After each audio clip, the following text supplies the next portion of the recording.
جو بھی عقل والا ہوگا. اب آ جاتے ہیں انفینٹ کی طرف کہ اس کا وجود اس کے اوپر منحصر تھا, اس کا اس پر, اس کا اس پر, اس کا اس پر. اب یہ سلسلہ دور تو ہو نہیں سکتا, تو کیا صورت بنی کہ یہ سلسلہ چلا لا الہ نہایا پیچھے انفائنٹ. اس کا نتیجہ یہ تھا کہ پھر یہ ہو ہی نہ سکے, پھر یہ ہو ہی نہیں سکے. جبکہ یہ ہو چکا, اب ہمارے سامنے جان آ چکا ہے, مثال موجود ہے کہ یہ موجود ہے. ہاں, تو اس کا مطلب کئی ماننا پڑے گا کہ یہ ایک وجود ایسا تھا جو اس سارے سلسلے کے باہر ہے, اور اسی کو ہم کیا کہتے ہیں, واجب الوجود. اور سائنس بھی اسی پر پہنچی ہے جسے ہم کہتے ہیں نیسیسری بینگ. آپ اگر یہ پڑھ لیں نا بگ بینگ تھیوری کا نظریہ, اس میں سائنس مانتی ہے کہ پیچھے نیسیسری بینگ ہے. صحیح. اور اس کو سادہ الفاظ, صرف وہ نام جو ہے نا, نام بس یہی بات ہے کہ وہ خوبصورت سے نام ہیں, انگریزی ہیں, اور پتہ نہیں کیا ہے. خلاصہ یہی ہے جس کو ہم کہتے آ رہے ہیں علماء حضرات, کہ ایک ہوتا ہے ممکن الوجود اور ایک ہوتا ہے واجب الوجود. ممکن کا وجود واجب کے بغیر ناممکن ہے. تو جب ہم یہاں سے نتائج نکالتے ہیں, پھر اسی نتیجے کے بنا پر ہم کہتے ہیں کہ یہ جو واجب الوجود ہے, یہ جسم نہیں ہوگا, یہ زمانے میں نہیں ہوگا, یہ بود میں نہیں ہوگا, یہ سسٹم سے باہر, یہ سسٹم سے باہر ہے. اس کو ہم اسی کو کہہ لیتے ہیں کہ یہ فزکس کا مسئلہ نہیں ہے, یہ میٹا فزکس ہے. اس کو یہ طبعیات نہیں ہے, یہ ما بعد الطبعیات. اب جس بندے نے فلسفہ پڑھا ہے وہ تو فوراً سمجھ لے گا بھئی کیا بحث کیا ہو رہی ہے. یہ ہے آرگومنٹ آف کنٹینجنسی. آج کے اس کو تھوڑی سی مزید میں وضاحت کرتا ہوں کہ یہ ہم جتنا بھی سارا دیکھتے ہیں نا, اس کو ہم ممکن الوجود کیوں مانتے ہیں. ایک آدمی کہہ سکتا ہے اسی کو واجب مان لو, اس کو ہم ممکن الوجود کیوں کہتے ہیں. اس کی وجہ ہے کہ ہم پورے زمانے کو دیکھ رہے ہیں, اس میں تغیرات ہیں. تغیر کا معنی ایک حالت سے دوسری حالت تبدیل ہو رہی ہے. میں پہلے بچہ تھا, میرا رنگ و روپ کچھ اور تھا. اب میں 50 کو چھوڑ گیا تو میرا رنگ و روپ کچھ اور ہو گیا. اب بیج کو دیکھتے ہیں, وہ کچھ ہوتا ہے, اس کی کونپلیں نکلتی ہیں, وہ کچھ ہوتا ہے, پھر تنا نکلتا ہے, کچھ ہوتا ہے. یہ عالم کو تغیرات ہے نا. بالکل. جس چیز کو تغیر ہو ہم کہتے ہیں یہ حادث ہے, یہ حادثہ ختم ہونے والی نہیں. حادث کا معنی ہوتا ہے نو پیدا شدہ, یعنی پہلے نہیں تھی اب ہے. اور ہر چیز جو نو پیدا شدہ ہے وہ ممکن الوجود تو ہو سکتی ہے, وہ واجب الوجود نہیں ہو سکتی. یہ یعنی ہم نے عالم مشاہدے سے دلیلیں نکالی ہیں, اور اس کو منطق کی زبان میں یوں کہتے ہیں العالم متغیر, کہ یہ جہان تبدیل ہوتا ہے. وہ کل متغیر حادث, اور ہر چیز جو تبدیل ہو وہ حادث ہوتی ہے. یہ مقدمات بدیہی ہیں, اس کو ہر فلسفی مانتا ہے. صحیح. اس کے بعد اس کا نتیجہ نکلتا ہے کہ فل عالم حادث, تو لہذا معلوم ہوا یہ عالم حادث ہے. جب ثابت ہو گیا کہ یہ ممکن الوجود ہے, اب ہمیں واجب الوجود کی چاہت ہے. صحیح. اب وہ ہمیں چاہیے. تو لہذا عقل فیصلہ کرتی ہے کہ ہر حال میں واجب تعالیٰ موجود ہیں. اس کو ہم اللہ تعالیٰ کہتے ہیں. یہ سائنس نے کہا کہ نیسیسری بینگ ضروری ہے. اتنا سی بات ہے. صحیح. اب بتاؤ یہ ریکمنڈ اس کو اندر کو سمجھ آتا ہے. ہیر پھر سے سائنس بھی مانتی, سائنس بھی مانتی ہے. الفاظ کی ہیرا آپ نکال کر دیکھ لیں. آپ چیٹ جی پی ٹی سے پوچھیں کہ بگ بینگ کیسے ہوا, یہ تھیوری کیا ہے, وہ کہے گی کہ ہر کاز کا, ہر چیز کا سبب ہوتا ہے, پھر سبب کا پیچھے سبب ہوتا ہے. وہ جا کے رکتا ہے ان کے نزدیک بگ بینگ تھیوری پر. وہاں وہ لکھی ہوئی ہے یہ بات کہ یہ سائنس مانتی ہے کہ یہاں نیسیسری بینگ ضروری ہے, اور اس کا مطلب بھی یہی ہے کہ واجب الوجود ضروری ہے. صحیح. کیوں سائنس عقل کا نام ہے نا. میں نے کہا دو ہی چیزیں بنتی تھیں, دور یا تسلسل. دور بھی باطل, تسلسل بھی باطل. اس سے ہم نے یہ نتیجہ اخذ کیا ہے. تو ہم آپ کیسے کہہ سکتے ہیں کہ یہ عالم اللہ نے ہمارے سامنے رکھا اس لیے کہ ادھر تمہیں میں نے آلہ دیا عقل, ادھر یہ جہان تمہارے سامنے کھڑا کر دیا. یہ میری آیات بجینات ہے, اللہ خود فرما رہے ہیں. یہ عالم کو ہم کہتے ہیں نا, پہلی بات عالم کو عالم کیوں کہتے ہیں. اردو میں جہان, عالم کا معنی ہی وہ ہوتا ہے کہ یہ علامت ہے کسی کے وجود پر. تو یہ عالم خود علامت ہے کہ اس کا بنانے والا کوئی ہے. پھر اس کے اندر ہماری عقل ناقص ہے. اب یہاں یہ ضابطہ چلے گا کہ ہم مخلوق ہیں, اور پھر ہمارے حواس محدود ہیں. ہمارے پاس تو 5 حصے ہیں صرف. ایسی ہے دیکھنا, سننا, سونگنا, چکھنا اور محسوس کرنا. حواس خمسہ. اس سے باہر ہم کچھ چیز ڈیفائن نہ کر سکتے ہیں, نہ سوچ سکتے ہیں, نہ چل سکتے ہیں. بات سمجھ میں آئی. اور اس پر ہم نے ایک ویڈیو بنائی تھی, یاد ہوگا آپ کو, کہ اللہ تعالیٰ نے کریے اس کائنات کو بنایا کیسے ہے, اس کائنات کو بنایا کیسے, بڑی تفصیل سے. جی. تو وہ کوئی ساتھی چاہے تو وہ ہماری ہوگی, دیکھ لیں. ٹھیک. اچھا مولانا صاحب, جو چیزیں وہ تراز انہوں نے, یہ تو واضح ہو گیا کہ کنٹینجنسی آرگومنٹ اور انفائنٹ ریگریس کیا چیز ہے, واضح کر دیا. ٹھیک ہے، تو کہ یہ ممکن نہیں ہے انفینٹ ممکن نہیں، عقلاً ممکن نہیں. جو اللہ ہمارے پاس ٹول ہے نا، ہاں وہ ٹول مانتا ہے کہ یہ نہیں ہو سکتا، ہاں بالکل جی. یہ عقل جو ہے وہ اس کو تسلیم نہیں کرے گی. ٹھیک. اچھا اب انہوں نے ایک وہ اعتراض کیا کہ اگر جی خدا کا وجود ہے تو دنیا میں یہ مصائب اور ہاں، بنیادی طور پر وہ جاوید اختر کا یہ کہنا تھا کہ اگر اللہ تعالیٰ جب اللہ تعالیٰ رحمان اور رحیم ہیں، پھر غزہ کے بچے کیوں مر رہے ہیں؟ یہاں یہی بات کرتے ہیں جتنے ملحدین ہیں کہ وہ ایموشنل موڈ لانے کی کوشش کرتے ہیں، وہ ٹوسٹ دیتے ہیں تاکہ اپنی کم علمی پر پردہ ڈال سکے. اول تو اس سے بندہ یہ کہے کہ دیکھیں، جو مناظرے کا موضوع ہے وہ ہے کہ خدا ہے یا نہیں ہے، اور آپ اس سے پھسلے نہ. پہلے آپ کہیں ہے یا نہیں ہے، وہ اس کے ہونے کو تو مانے نا، پھر اس کی ہم صفات کے اوپر بحث کر سکتے ہیں. چلے آپ کہہ سکتے ہیں کہ میں اس کے نہ ہونے کو اس طرح ثابت کر رہا ہوں کہ اگر وہ ہے اور تمہارے ہاں وہ غفور الرحیم بھی ہے، ارحم الراحمین ہے، تو غزہ کا بچہ کیوں مر رہا ہے؟ اس سے ہمیں پتہ چلا کہ خدا نہیں ہے. آپ یہ کہنا چاہ رہے ہیں. پہلی بات ہے کہ اگر ایک وقت میں کوئی بات جو میں نے پہلے کی، میں آپ کے نظریے کو مان لیتا ہوں خدا نہیں ہے، نعوذ باللہ، اور یہ زمانہ ایسے چل رہا ہے اور ہم نے ختم ہو جانا ہے. آپ مجھے بتائیں، آپ ان کے اوپر آنسو بہا کے کیا کرنا چاہتے ہیں؟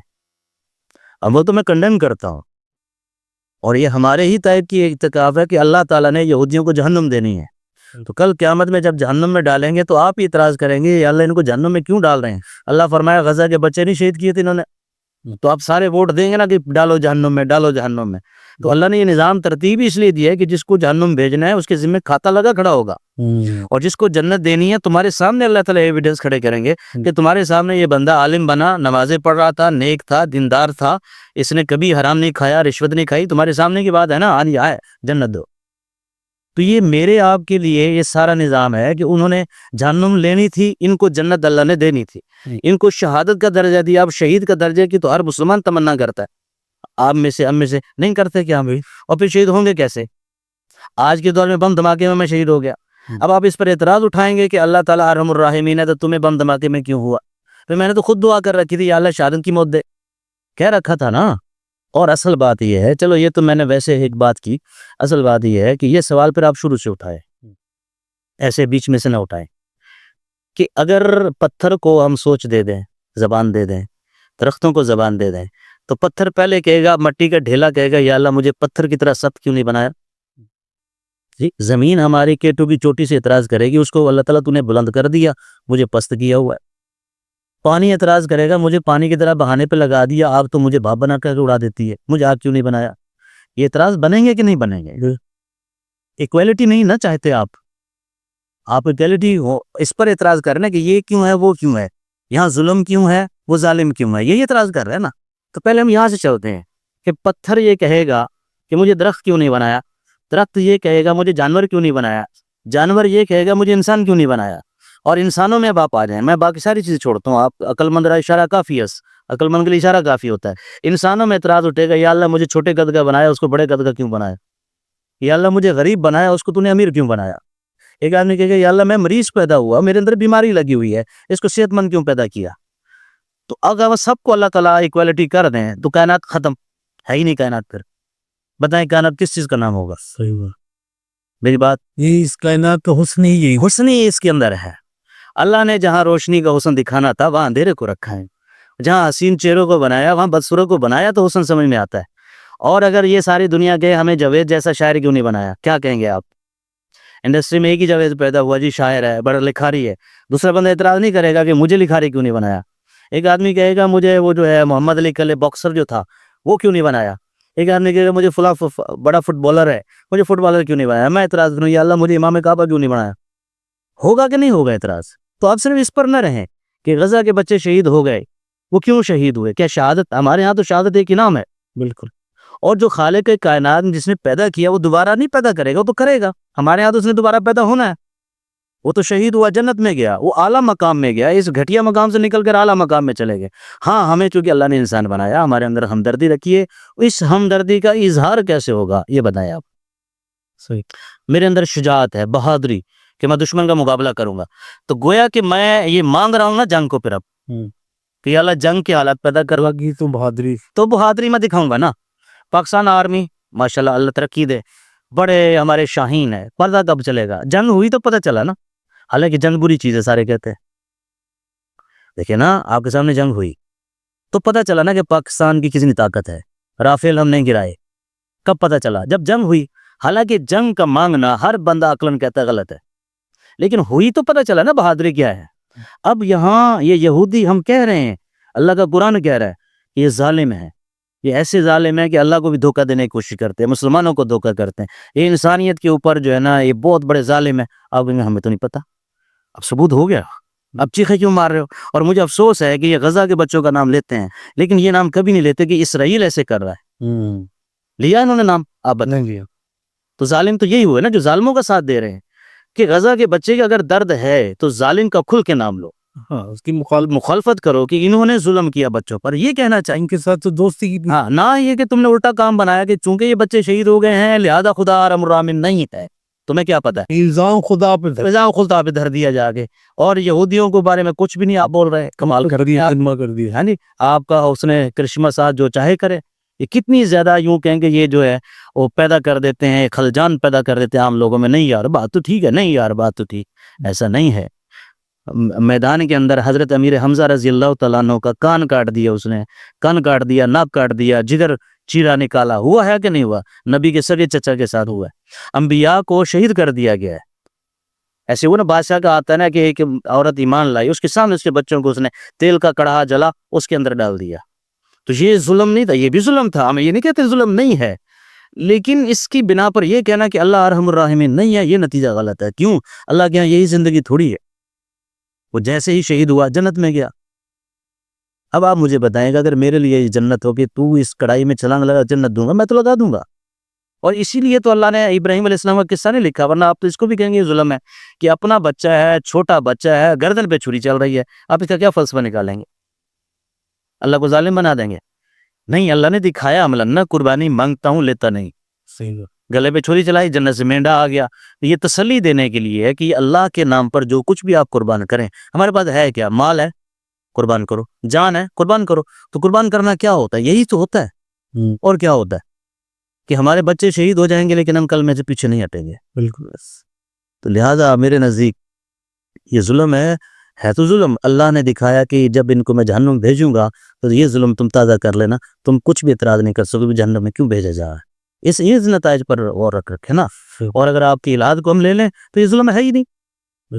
ساری دنیا جا رہی ہے آپ کے نزدیک, فطرت کھینچ رہی ہے, کبھی آندیاں آ رہی ہیں, کبھی طوفان آ رہے ہیں, کبھی کچھ ہو رہا ہے. اچھا, اس سے مجھے ایک اور بات یاد آ گئی. اس نے کہا تھا یہ آندیاں آ جاتی ہیں, ہوائیں چلتی ہیں, اگر اللہ ہوتا تو یہ پھر ساری سونامی آ گیا, 6 لاکھ بندے مر گئے. یہ کیا ہے؟ یہ اعتراض کرتے ملت ایک انسانیت پر خیر اور شر. اصل میں یہ بحث ہے خیر اور شر کا کہ یہ دونوں چیزیں کیا ہے. آگ جلاتی ہے, مانتے ہیں نا؟ میں مانتا ہوں, لیکن یہی آگ ہماری زندگی بھی تو چلاتی ہے. بالکل. تو معلوم ہوا اپنی ذات کے اعتبار سے نہ خیر ہے نہ شر ہے. اگر ہوائیں چلتی ہیں تو پہلے بادبانی کشتیاں چلتی تھی, اب ہم اس الیکٹریسٹی بھی بناتے ہیں, اور بے شمار کام ہے. ہوائیں نہ چلے تو ہمارا سارا نظام درم برم ہو جائے نا. وہی ہوا تھوڑی تیز چل گئی ہم چیخیں مارنے لگ جاتے ہیں. پانی ہمیں ضرورت ہے, پوری دنیا کی تجارت پانی پر کھڑی ہے. یہ بحری جہازوں سے, اگرچہ ہوائی جہاز ڈالے ہیں لیکن وہ بہت مہنگی پڑتے ہیں. تو اس سمندر اللہ نے ہمارے بنائے, اللہ نے احسان جتلایا کہ تم اس میں کشتیاں چلاتے ہو. ہماری تجارت ریڑھ کی ہڈی کھڑی ہے اس پر, تجارت کی ایسے کھڑی ہے. تو یہ اس کا ملحدین کا اگر یہ اعتراض مان لینا کہ ایسا کیوں ہوا, پورا نظام زندگی لپٹ کر رہ جائے کچھ بھی نہ ہو کر. صحیح. تو اللہ نے یہ پورا ایک نظام بنایا. ہاں, ہمیں مکلف بنا دیا, ذمہ دار بنا دیا. مرنا تم سب نے ہے. آپ اگر آگ میں نہیں جل کر مرے, دشمن کے سامنے آپ کو تیر نہیں لگا, آپ شہید نہیں ہوئے, بستر